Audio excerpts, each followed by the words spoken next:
Hey everybody, it's Matthew. Welcome back to the channel. Today we are continuing from where we left off before with our video about drum programming. Now we are going to talk about doing reamping on guitars here, and we're in my song that I'm working on. We're making some great progress right now, so things are going pretty well. We're up to doing all the rhythm guitars. Actually, we finished all the rhythm guitars. Now it's just going to be leads and vocals left after this. I didn't talk about the bass in a video. I don't know if I'm gonna do that or not, but let's talk about reamping right now.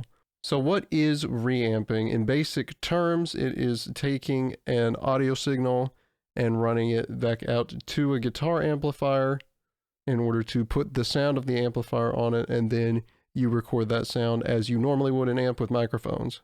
Now, in the case of a guitar, you are taking a guitar DI track. You're basically plugging an instrument cable in your guitar and then plugging that into a DI box that's connected to your audio interface, or straight in if it's got balanced outputs and an instrument gain setting on it. Now, the instrument gain is a standard thing with audio interfaces. It'll be a switch that's either physically located on it or something you can activate in the software itself that basically adds just a little bit of gain to the preamp so that it can better record the guitar signal, because guitar signals or instrument signals are typically below the line level of a typical XLR, you know, like you would use to connect a microphone. So they need a little bit of extra gain.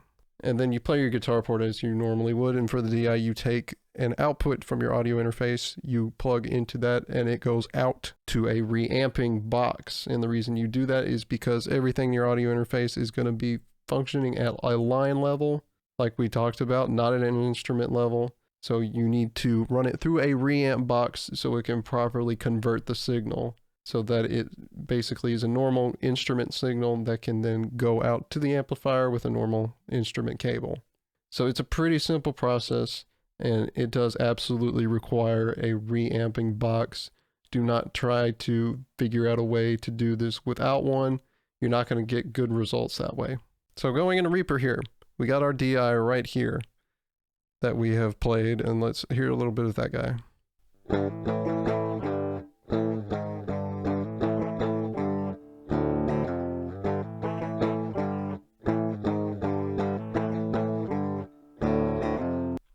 Alright, so we have pretty basic DI there recorded pretty decently well. I think I got a good sounding DI from that. Again, if you got a DI box, you're going to get a slightly better result from that than you would straight into an audio interface.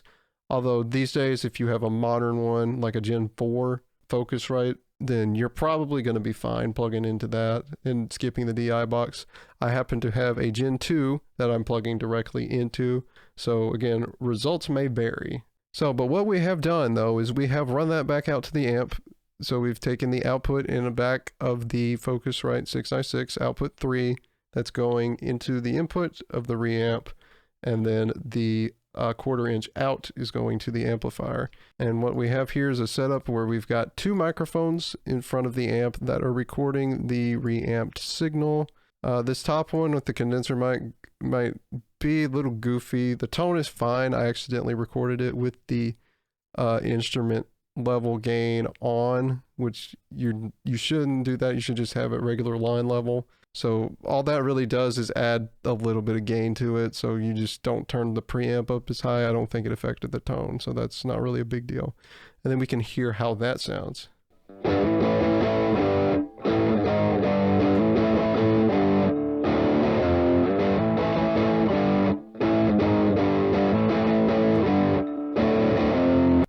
So as you can hear there, that's a big difference. We got a nice overdriven sound there from the amplifier that we've reamped and captured with two microphones. You might be asking why the tone is so dark. That is on purpose, because we have two guitars that are going to be happening here. This one's very dark, has less gain. The other one's going to have a little bit more gain, be brighter. So that's the difference that we have going on there. And it's a really simple, easy process, and you can get a really easy tone like that, which importantly, you can manipulate live as it's going to the amplifier, which is very good. It can also be helpful because if you record a reamp like this and you don't like the tone, you can always delete it and start over. So you can just change your tone completely if you want to, if you didn't like what you got the first time, which is what makes this, one of the things that makes this really useful, is you don't have just one time to get the tone right when you record it out. You get as many times as you need to be able to perfect that tone. Now, quick note to make when you are reamping, this is very important, is look out for creating feedback loops between your reamp signal and your recorded microphone inputs as you're in the process of reamping. So the first thing you do, turn all your monitoring off, because the tracks are already recorded. You don't need the live monitoring for this, because, well, the amp is right there. You're going to hear the sound of that anyway. So turn all your monitoring off. If you have a DI track, set the input to none. You don't want anything coming from those guys. And then, of course, in Reaper, you can go to your DI here, go to your route settings, go ahead and add new hardware output there. That will help keep you safe there. And the next big thing is mute everything that is not the live DI going to the reamp, because that's another way that feedback can get created, because if you have the live track totally open, that will cause the microphone to feedback. So don't do that. And then last thing about avoiding the feedback loops, this is specifically if you're using Focusrite audio interface, I do not know. With Focusrite control, when you are in here and you're reamping, make sure these hardware inputs have nothing. Do not put a hardware input here. Make sure there's nothing here, which is easy. You can see here the X on these, you can delete them. So if you see any hardware inputs that are the same inputs that you're using for your microphones, turn that off, because this is the internal routing for the hardware of the Focusrite. The way the Focusrite works is all of its routing is connected, so your input signals can all go to the outputs if you have hardware inputs selected. This way, the hardware inputs are not going anywhere internally in the Focusrite. They're just going straight into the DAW, and they're not going anywhere past that. And then, of course, to have your mix set up, you need to have whatever line output that you have it set on open here. Do not put it in stereo, because remember, the guitar is a mono signal usually. So don't put it in stereo, because you've only got the one output going out to the reamp. So that's a big deal. And I spent several hours trying to figure this out, only to find that, oh, it's because I had a problem with feedback because the hardware inputs on here were active. That is good. And having those off, it's not going to mute your hardware input or anything. It's not going to send it through the internal monitoring on the Focusrite, but it will go into your DAW, which already has monitoring set up on it anyway. So none of your signals are going to get muted or anything like that in the DAW. All right. Now that we've covered that, back to our guitar tones. So as I said, this one's dark. This one's very dark here for good reasons. Let's go over to this one here, and we're going to play the section of the verse here that's the same. I've got some mixing reasons why this is like this. You'll find out whenever the song is done. I moved that, whoopsie. Okay, so here is the other guitar that is very bright, a little bit more gain.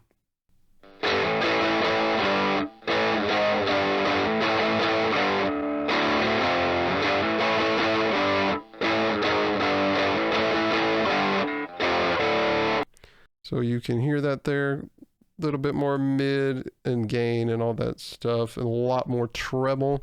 That is on purpose, because we're trying to create a balanced tone here between the two guitars, so that it sounds as big as possible when we get to the final mix. And here you can listen to how they sound together.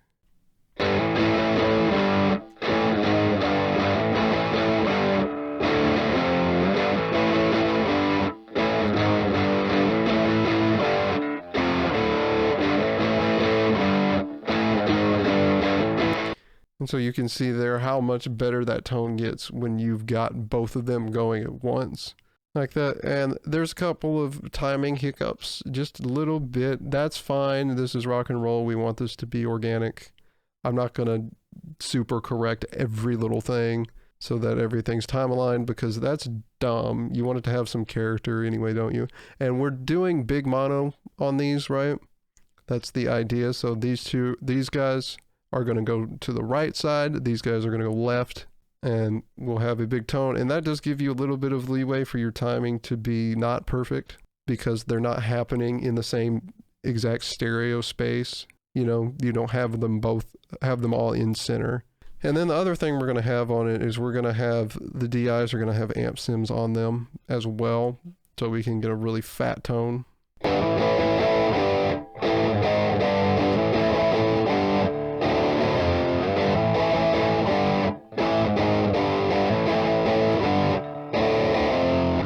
Might have to adjust the EQ on that guy, but same thing over here.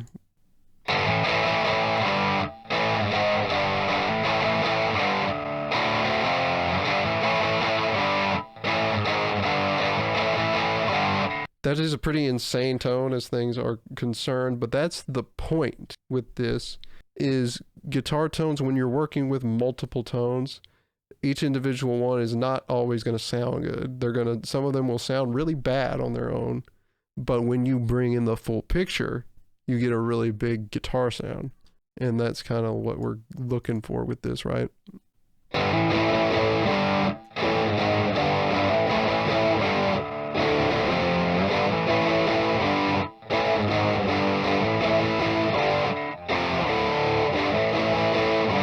And of course, we'll do some EQing and things to make that a little better. But the good thing about this having two microphones, we can mix them to taste and make this sound a little bit different as well. You can hear this microphone.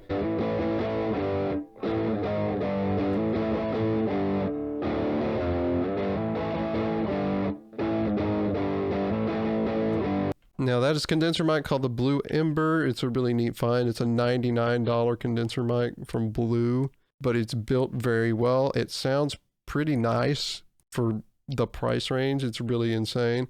But of course it's discontinued. You can't buy a new one anymore, as with several of their XLR microphones, because Logitech bought them and gutted most of their lineup for whatever reason. I think they're trying to compete directly with like HyperX and stuff, which is dumb because a lot of their good microphones are gone now. But SM57 though, we have this guy.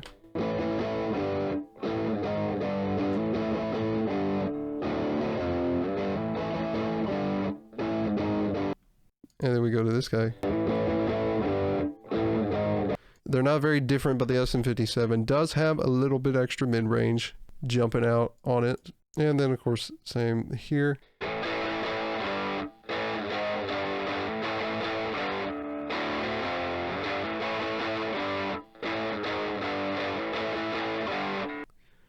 Pretty gnarly tone there, and then 57, which has got some acid on it. That thing is crazy sounding. So there are those guys, and then we balance those out some other time.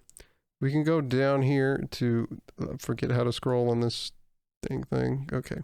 If we go down here to this guitar, this one will probably just be a amp sim, and I think what I'm going to do with this extra DI in the chorus is we're going to have this a little bit off center, but not as far as the other ones, and then we'll like throw a reverb track on the other side the same amount.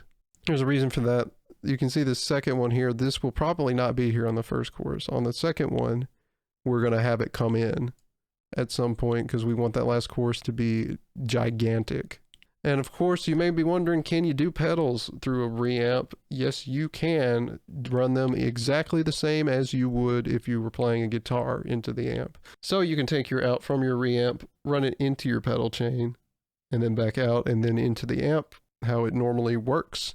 Even stuff in the effects loop will work just fine, so that won't mess anything up. Even if you've got phantom power turned on for a condenser mic, you won't have any problems. So, and this is how it sounds if we put a nice overdrive pedal on it. We can do even crazier stuff if we want to. Let me turn these down.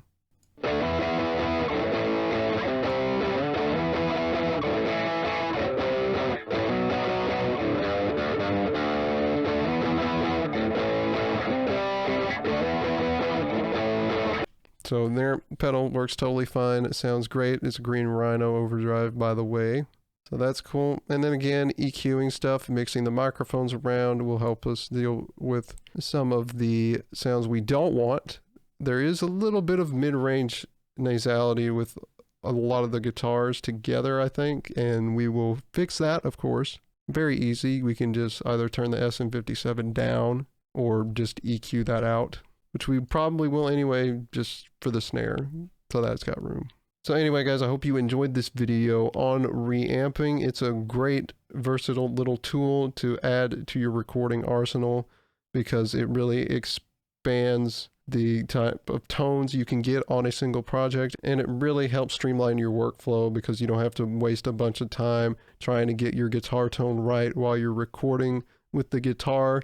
You just get the DI right away, and then you can do all the little things you want with the tone after the fact. So I hope you guys enjoyed this video. Like and subscribe if you did. Leave a comment down below if you'd like. As always, don't forget to click the bell so you know when a new video is going to be out on the channel. And I'll see you guys next time in another video. Have a good one.